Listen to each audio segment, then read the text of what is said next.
삼성물산과 제일모직 합병 과정에 부당하게 개입한 혐의 등을 받는 이재용 삼성전자 회장의 1심 선고가 오늘 오후 2시에 내려집니다. 오늘 재판, 쟁점부터 전망까지 손정혜 변호사와 함께 얘기하는 시간 마련했습니다. 안녕하십니까? 안녕하세요. 네. 기사를 봤더니 수사 기록만 19만 페이지에 달한다고 하고요. 그리고 재판도 3년 5개월 동안 진행이 됐습니다.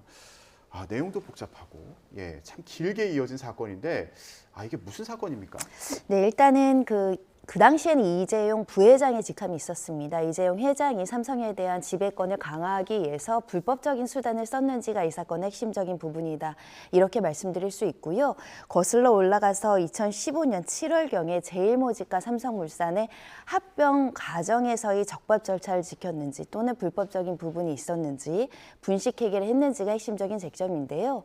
이 사건은 국정농단 사건을 통해서 이제 알려지기 시작했습니다. 기억을 거슬러 올라가시면 국정농단 사건에서 이재용 회장이 징역 실형을 살기도 했었는데 그 당시 적용됐던 죄명이 뇌물죄였습니다. 이 뇌물이라는 건 그 당시에 박근혜 전 대통령에 대해서 부정한 청탁, 삼성에 대한 어떤 경영권 승계를 위해서 부정한 청탁을 했고 그에 대한 어떤 대가로 뇌물을 지급했다라는 혐의가 유죄로 확정이 됐는데요. 그러니까 지배권 강화라는 현안이 있었다. 그리고 지배권 강화를 위해서 이런 승계 과정에서의 자본시장법을 위반했는가, 분식회계 등이 이루어져서 외부감사법을 위반했는지에 대한 수사가 오랫동안 진행됐다라고 보시면 될 것 같고요. 특히 금감원이라든가 시민단체의 고발이라든가 조사 요구에 의해서 이제 조사가 이루어졌다. 그 과정에서 삼성 관련자들의 증거인멸 교사라든가 불법적인 어떤 행위들이 발견이 돼서 관련자들이 또 구속되기도 했고요. 또 이재용 회장이 이제 기소가 되면서 다른 관계자들도 같이 이제 기소가 됐던 사건으로 지금 2023년에 이르러서 11월경에 이제 징역 5년 그리고 벌금 5억 원이 구형된 상태이고 이제 수년간 진행된 이 재판 과정에서의 1심 1차적인 판단이 나온다라고 보시면 되겠습니다. 네. 지금 설명을 한참 들어야 될 정도로 굉장히 길게 진행된 그런 사건인데 오늘 1심 선고가 예고가 되어 있습니다. 자, 재판의 핵심 쟁점을 좀 짚어보겠습니다. 크게 보면 두 가지라고요? 네, 그렇습니다. 경영권 승계는 있었는데요. 그게 불법적이었느냐의 부분인데 첫 번째는 합병 과정에서 이 합병 비율과 관련해서 비정상적인 합병 비율이 있었는가와 관련해서는 자본시장법상 이제 부정거래, 시세 조정 행위가 있었다라는 것이 검찰의 기소 내용이고요. 두 번째는 이런 합병을 원만하게 추진하고 합병에 대한 정당성을 유지하기 위해서 삼성바이오로직스에 관련한 어떤 회계, 분식 회계가 있었는지 적법 절차가 없었다. 이런 부분에 대한 외부감사법 위반이 지금 선고가 이루어질 상황인데요. 합병 비율이라는 건 이런 겁니다. 이 회장이 그 당시에는 삼성물산 주식을 갖고 있지 않았으나 제일모직을 통해서 삼성물산에 대한 지배력을 강화할 목적으로 삼성물산에 대한 주식과 제일모직 그 주식에 대한 합병 비율을 1대3호, 그러니까 한 주와 3주를 이제 바꾸는 형식으로 합병을 한 것이 주주들의 이익을 해치고 또 개인의 이익만을 위해서 이렇게 합병을 한 것인가? 이 자본시장법상 허위 정보를 유포하거나 시세 조정을 하거나 주요 정보를 은폐하는 경우에는 처벌되게 되는데 이런 부분에 대한 불법성을 이제 검찰에서는 기소를 한 것이고요. 그 과정에서 삼바라고 하는 삼성바이오로직스에 대한 미래가치 평가에 있어서 분식회계가 있었다라는 것이 검찰의 주장입니다. 삼성바이오로직스 같은 경우에는 제일모직의 자회사로서 이게 삼성물산과 합병하는 게 삼성물산의 불리한 합병이었다. 이런 지적을 피하기 위해서 삼성바이오로직스의 가치를 부풀린 사건 이렇게 정리하면 되겠습니다. 네, 그 당시 합병을 하기 위해서는 이 지배력 강화를 위해서는 전반적인 사정이 삼성물산은 주가가 떨어지고 제일모직은 주가가 오르는 상황이어야지 이 합병 비율이 설명이 되기 때문에 이 제일모직에 대한 가치를 극대화하고 삼성물산에 대한 가치를 떨어뜨리는 방식으로 시세 조정을 했다라는 것인데요.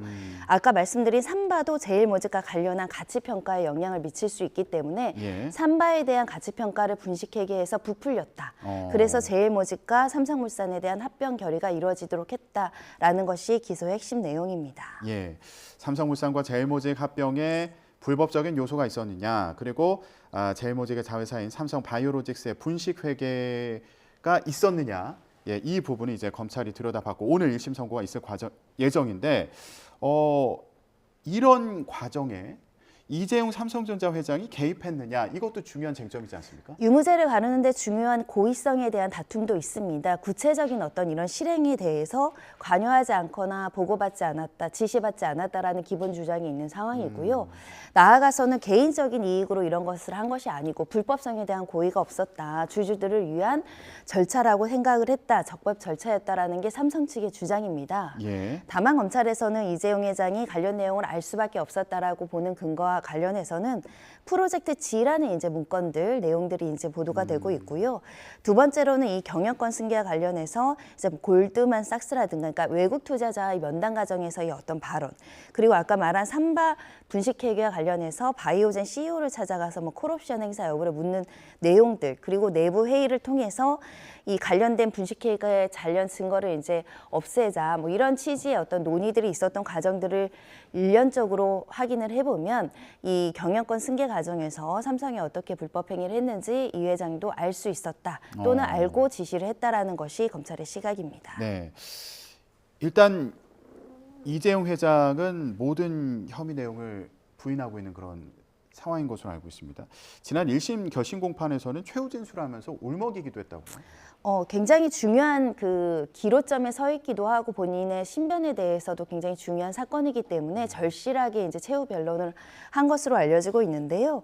회사의 존속과 성장을 지켜내고 회사가 잘 되기 위해서 국민의 사랑을 받는 것이 목표였다, 이렇게 이야기를 하면서요. 합병도 그런 흐름 속에서 개인이 이익을 도모하지 않았다, 주주들의 이익이 될 것으로 생각했다, 이렇게 이제 무죄 취지의 어떤 변론을 하기도 했었고, 특히 그 당시에 이제 시장 반응도 긍정적이었을 뿐만 아니라 국내 기관 중에서도 이 합병을 찬성한 곳이 많았다, 이렇게 이제 주장을 하고 있는 상황이고요. 예. 그래서 이 합병이 그 본인뿐만 아니라 회사나 주주에게도 도움이 될 것이라고 생각을 했지, 이것이 나만을 어떤 개인적인 사적 이익을 위해서 추구한 것이 아니다, 이렇게 진술을 했습니다. 예. 지금 저희가 그래픽으로 보여드리고 있는데 지난해 11월에 1심 결심 공판 최후 진술이 있었고, 합병이 두 회사 모두에 도움이 되고 지배 구조를 투명화, 단순화하라는 사회 요구에도 부응하는 것이라고 생각했다. 예, 이런 최후 진술을 했다고 합니다. 자, 그렇다면 오늘 1심 결과가 어떻게 나올지 이거 참 궁금한데, 검찰은 말씀해 주신 대로 징역 5년에 벌금 5억 원을 구형했습니다. 그런데 과거 재벌 총수들 재판을 보면 뭐 재벌 3호 법칙이라는 게 있다고 하더라고요. 예, 일단 이게 뭡니까? 그러니까 실형을 선고하면서도 집행유예를 선고할 수 있다. 이제 징역 3년과 집행유예 5년으로 이제 선처해주던 간행을 이제 3호 법칙이다, 이렇게 이야기를 하는 것이고요. 예. 특히 재벌 총수 같은 경우는 국내의 경제계에 미치는 영향, 그동안 경제 발전에 이바지했던 정황, 이런 것들을 고려해서 다른 일반인 사건보다는 좀 선처하는 방식으로 이제 너무 송반망이 판결이 있었던 거 아니냐라는 측면에서 3호 법칙을 이야기하는 분들이 많았는데, 예. 굉장히 많은 사람들이 거론되고 있습니다. 박창구 명예회장도 징역 3년에 집행유예 5년이 선고된 전례가 있고요. 정몽구 회장, 그리고 고 이건희 회장, 최태원 회장, 김승현 하나회장 같은 경우에도 이 3호 법칙에 따라서 실제 실형보다는 집행유예로 이제 선고받는 선처를 받은 경우가 있었는데, 예. 이 사건 같은 경우에도 이렇게 징역 3년형을 내리면서 집행유예 5년을 붙일지 조금 1심 선고가 기다려지는 것인데요.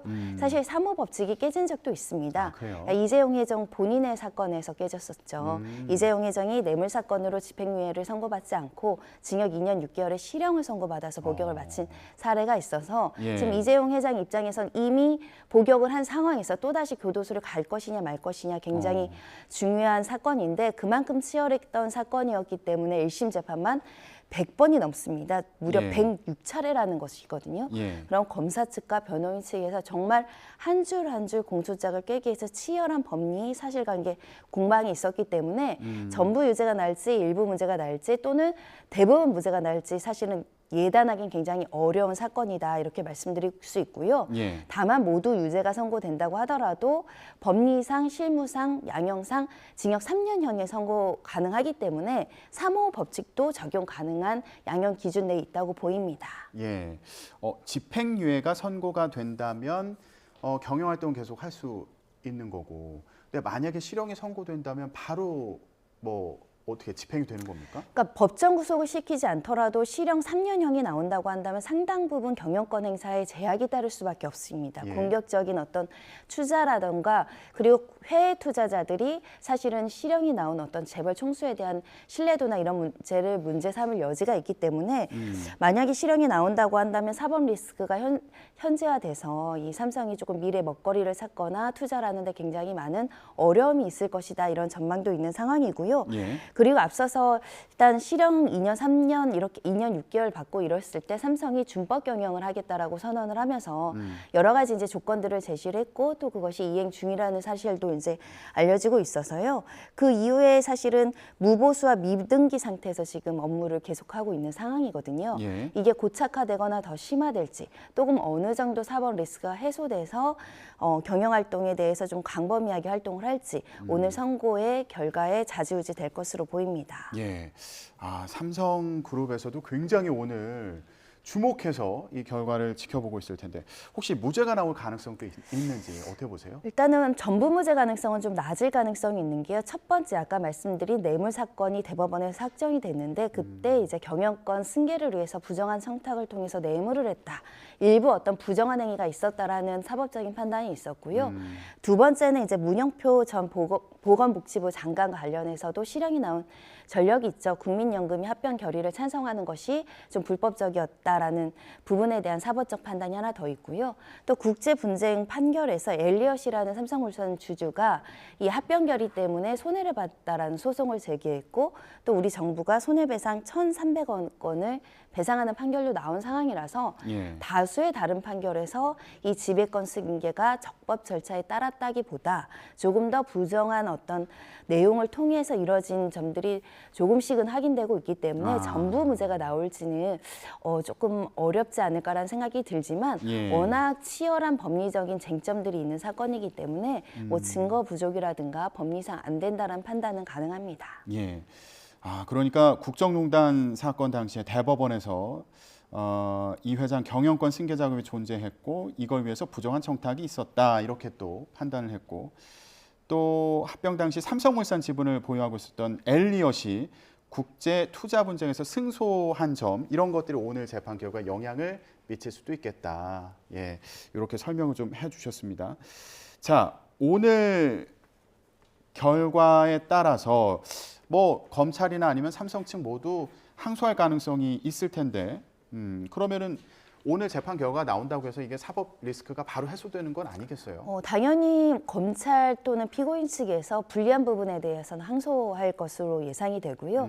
항소뿐만 아니라 대법원까지 이제 올라갈 가능성이 매우 높기 때문에 예. 판결로서 확정된 확정 판결을 받기까지는 앞으로도 수년이 더 걸릴 예정이다 이렇게 보셔야 될 것 같고요. 예. 이미 3년 5개월 1심 재판을 진행을 했는데 항소심도 적지 않게 진행될 가능성이 있어서 최종적으로는 한 7, 8년 정도 예상하는 것이 타당하지 않을까 생각이 들고요. 이 사건 같은 경우는 경영권 승계와 관련해서 에버랜드 CB 사건부터 삼성물산 합병 사건, 국정농단 사건 어떻게 보면 막바지에 이르른 경영권 승계 과정에서의 문제를 확인하는 재판이다. 이렇게 말씀드릴 수 있고 유무죄에 따라서 삼성이 가지고 있는 경영권 승계의 정당성, 합리성 이 부분에 대한 대외적인 평가가 달라지거나 해석이 변화될 가능성이 있기 때문에 기추가 주목되는 판결입니다. 예.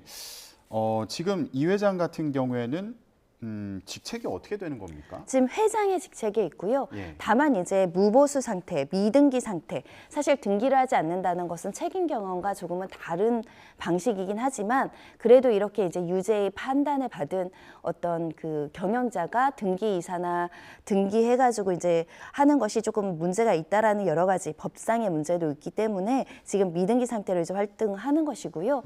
지금 상근 상태로 사실상 재벌 총수의 역할과 경영 활동을 하지만 예. 일정 부분 이런 사법 리스크를 고려해서 제한적으로 이제 활동하고 있다 이렇게 보셔야 될 것 같습니다. 예.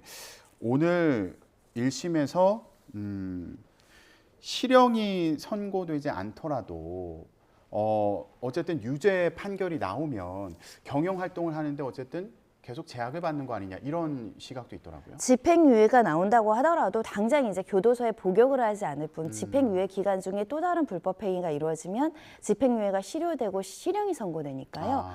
그러면 우리가 보통 이제 공격적인 투자의 어떤 문제가 경영성 예. 판단을 하는 건데 예. 그 경영상 판단이 배임이다 또는 일정 부분 어떤 횡령이라든가 뭐 다른 문제가 거론될 여지가 있기 때문에 사실 공격적이거나 해외 어떤 투자를 할 때 조금 주저할 수 있다.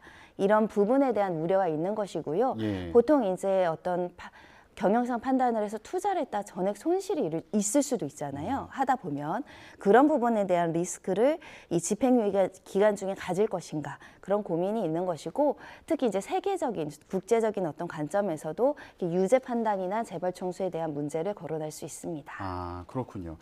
이재용 삼성전자 회장의 재판과 관련해서 손정혜 변호사와 함께 얘기 나눴는데요. 손정혜 변호사와는 여기서 인사 나누도록 하겠습니다. 예, 오늘 말씀 감사했습니다.